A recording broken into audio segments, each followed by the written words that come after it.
Hi, and welcome to the daily reading for May the 3rd. And as always, this year we're reading from Jesus Calling by Sarah Young, Enjoying Peace in His Presence. So, a bit of spiritual exploration we're having this year. Mostly I do these readings for myself so that I can hear myself reading it, and then I can play it back and watch it and explore it a bit more if I want to. So, May 3rd.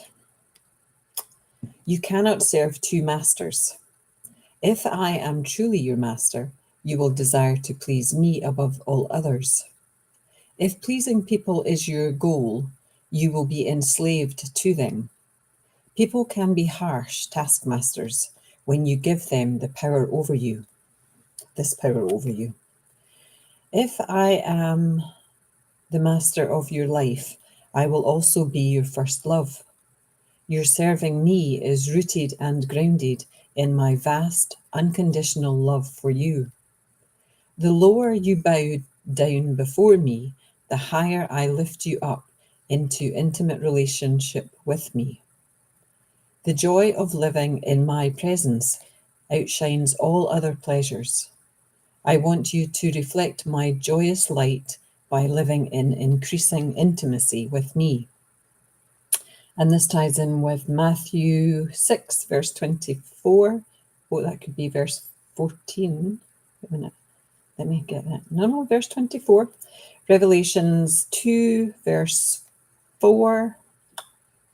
Ephesians 3. Oh, no, Ephesians 35, verse. See, I'm trying to do this without, screwing up my eyes too much.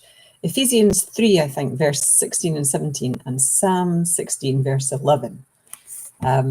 It's getting somewhat easier to read the numbers, but it's not always perfect because my close-up eye, the one that works better for close-up, fights for power, I suppose, and my long-distance eye gets in the way sometimes. It makes things flicker, which is quite interesting. It's not very helpful, but it's quite interesting. So maybe there's a lesson for me. You cannot serve two masters. Like if I was to think of each eye as being a master, I can't serve both of them. They have to work together.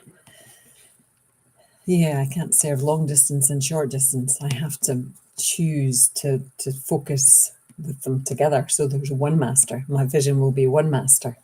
Yeah, that's an interesting way to look at it. I know Jesus is not talking about that, but it was just when I was talking about the differences between my eyes, it felt like it was two different masters.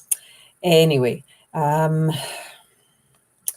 it's all this year is all about building a relationship with yourself as much as anything else, because if you are completely connected to yourself, you are completely connected to Jesus. You're completely connected to the universe, God, heaven, whatever the bigger picture is that you believe in.